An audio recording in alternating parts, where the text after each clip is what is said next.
नमस्कार, मेरा नाम है ऋषभ। आप लोग देख रहे हैं देश ब्रीफ। अभी क्या होता है कि सोसाइटी बनती है, सोसाइटी से क्या एकता आती है।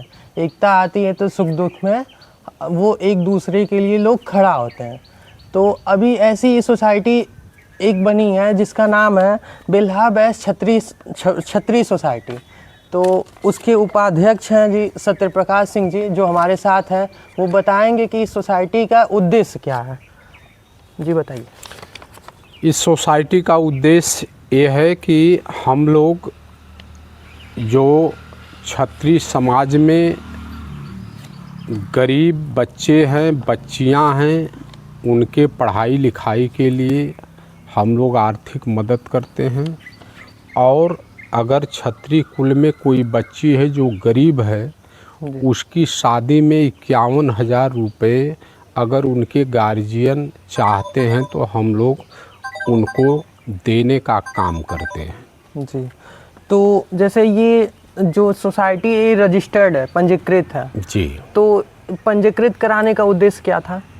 पंजीकृत कराने का उद्देश्य यही था कि हम लोगों के सामने कभी कभी समस्याएं बिजली से संबंधित, खाद से संबंधित, नहर में पानी नहीं आता है जी। धान की हम लोगों की खरीद, गेहूं की खरीद ठीक से नहीं हो पाती है।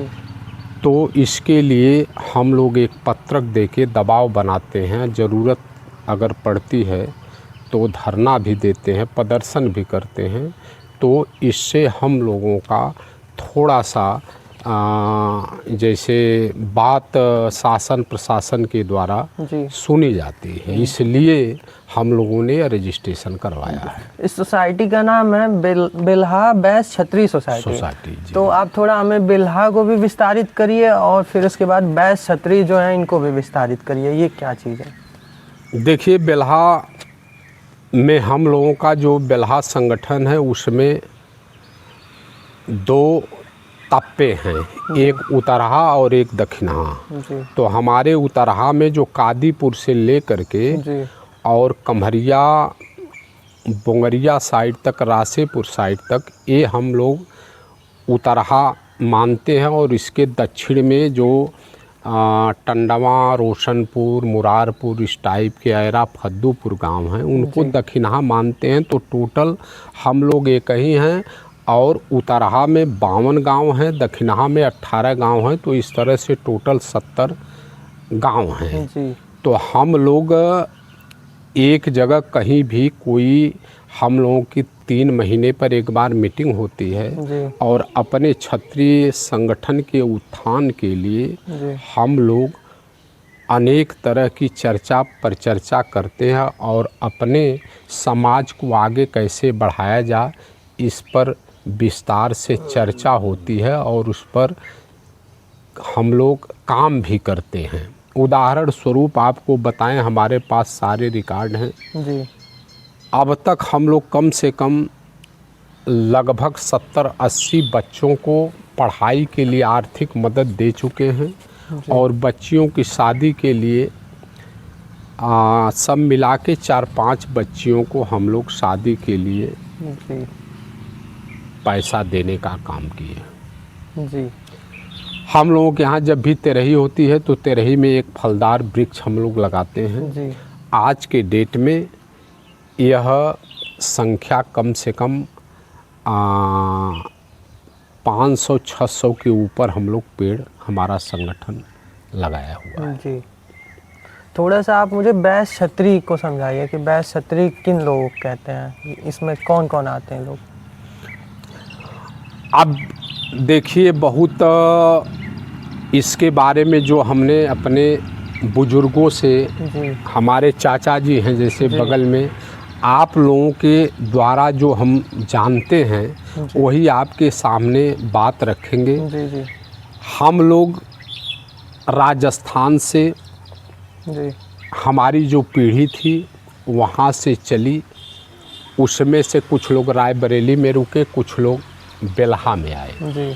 तो बेल्हा से फिर चौरी और कूबा 3 क्षेत्रों में यहाँ से लेकर के और मेहनाजपुर के आगे तक हम लोग फैले हुए हैं। हमारे बेल्हा में बाबा देवनाथ राव, जिनके नाम पर BDR इंटर कॉलेज खड़गपुर है। जी तो उनसे जो है 3 पुत्र हुए। 3 पुत्रों में सबसे बड़े पुत्र थे शीतल शाह।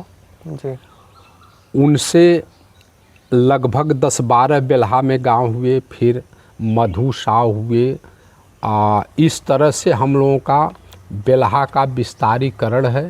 जी और उसी में एक भाई हमारे कुबा में चले गए, जो कि सबसे ज्येष्ठ भ्राता थे। हम लोग उनको आज भी बड़ा भाई का दर्जा सम्मान देते हैं। और दूसरे नंबर पर मेरी जानकारी में बेल्हा के थे और तीसरे नंबर पर चौरी में थे। तो इस तरह से हम लोगों का एक ठाकुरों का बहुत बड़ा जत्था यहाँ से लेकर के और महनाजपुर के आगे तक फैला हुआ है। जी। जैसे इसकी नींव कहाँ से पड़ी? जैसे ये होता है कि हमें लगा, किनको लगा कि हाँ अब ऐसा कुछ बनाने की ज़रूरत है, ऐसा समाज में एक ऐसा सोसाइटी लाने की ज़रूरत है, इसकी नींव कहाँ से पड़ी थी? देखिए, हम लोग जैसा कि सुने हैं, हम लोगों का जो संगठन बेल्हा का था, एक कबीला टाइप संगठन था। जी गुराथा गांव में एक बाबा बंसराज सिंह थे, जिनको कि मैंने देखा नहीं था, आप लोगों के द्वारा चर्चा होती थी। उन्होंने एक संगठन बनाया जी और इसकी चर्चा पूरे आजमगढ़ जनपद ही नहीं, अगल बगल के जनपदों में इस संगठन का नाम गांव बढ़ा। और उसके मरने के बाद इस संगठन को अगली पीढ़ी ने आगे बढ़ाने का प्रयास किया। फिर सूर्य प्रसाद सिंह, जो गुराथा गांव के निवासी थे, वो अखिल भारतीय क्षत्रिय महासभा के राष्ट्रीय उपाध्यक्ष भी थे और मेहनगर ब्लॉक के ब्लॉक प्रमुख थे। उन्होंने इस संगठन को बहुत ऊंचाई दिया और उन्हीं के पद चिन्हों पर यह संगठन आज काम कर रहा है। आज इस संगठन में लगभग 100 से ऊपर लोग जुड़े हुए हैं। हम लोग हमेशा ये चाहते हैं कि हम लोगों से युवा ज़्यादा से ज़्यादा जुड़े, लेकिन अब चाहे आर्थिक संकट हो, चाहे कैरियर की बात हो, बहुत कम नौजवान हम लोगों से जुड़ते हैं। हम लोग ये तेरही में, शादी में, फंक्शन में इसी तरह मिलते हैं तो चर्चा होती है। अलग से हम लोगों की मासिक त्रैमासिक बैठक होती है, उस पे अपने लोगों के बारे में, अपने समाज के उत्थान के बारे में हम लोग चर्चा पर चर्चा करते हैं। अगर कोई परिवार बड़ा होता है, उसमें किसी सदस्य पे अगर कोई दिक्कत समस्या आता है तो परिवार पूरा सामने आकर खड़ा हो जाता है। तो आप नौजवानों से कुछ इस तरीके से समझाना चाहेंगे कि अगर आप पे कई लोगों का हाथ है, अगर वो किसी संकट में है तो फिर कैसे ये सोसाइटी जो है उनका साथ देगी? अगर हम लोगों को कहीं जानकारी होती है कि हमारे समाज में इस तरह की बातें हैं, कहीं कोई विवाद है, तो हम लोग वहाँ पहुँचने का काम करते हैं और सलटाने का काम करते हैं। जैसे उदाहरण स्वरूप तमाम उदाहरण है। अभी कुछ दिन पहले अखंड जो ब्लॉक प्रमुख थे मेहनगर, एक हत्या के केस में वो मुलजिम हुए थे और उसके बाद पुलिस का तांडव ऐसा हुआ कि उनके घर पर तमाम तरह के नंगा नाच हुआ। हम लोगों को जब जानकारी हुई तो हमारा प्रतिनिधिमंडल जा कर के जिलाधिकारी, DIG और SP से मिल कर के पत्रक दिया। उसके बाद जिलाधिकारी ने आश्वासन दिया कि इस तरह की कार्रवाई नहीं होगी और वह कार्रवाई बंद हो गई। तमाम गांवों में इस तरह के जब विवाद होते हैं तो हम लोग वहां जाने का काम करते हैं, समझाने का काम करते हैं। कभी मामला सलट जाता है और कभी कभी नहीं भी सलटता है, लेकिन हम लोग हमेशा प्रयास करते रहते हैं। जी। तो इतनी अच्छी सोसाइटी है, इतने अच्छे इसके कर्म हैं, तो आप कुछ नौजवानों से कहना चाहेंगे कि इसमें आकर जुड़ें और अपने परिवार को ज़्यादा से ज़्यादा बढ़ाएं, क्योंकि उनके लिए भी ये सही रहेगा?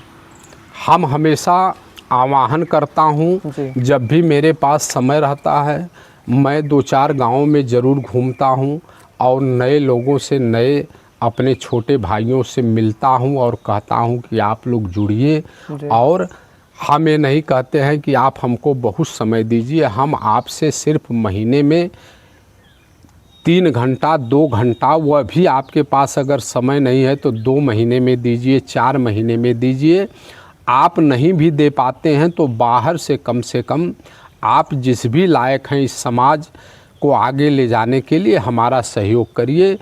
उसमें बहुत से नौजवान हम लोगों से जुड़े हुए हैं और जो अपेक्षा हम लोग नौजवानों से कर रहे हैं कि जुड़े, अभी वह सफलता हम लोगों को प्राप्त नहीं हो पाई है। जी, बहुत बहुत धन्यवाद आपका। मैं भी नौजवानों से बिल्कुल कहना चाहूँगा कि अगर आपके यहाँ आपके पास अगर ऐसा कोई मौका है, अवसर है, आपको लगता है कि 4 बड़े लोग आपका साथ देंगे या फिर आपको कोई समस्या आती है, ऑब्वियस है वो आपके साथ खड़े हो जाएंगे, तो ऐसे अवसर को ठुकराइए नहीं। मैं कहना चाहूँगा कि आप लोग जुड़िए, अपने समाज को जानिए, अपने हितों को जानिए, अपने हितैषियों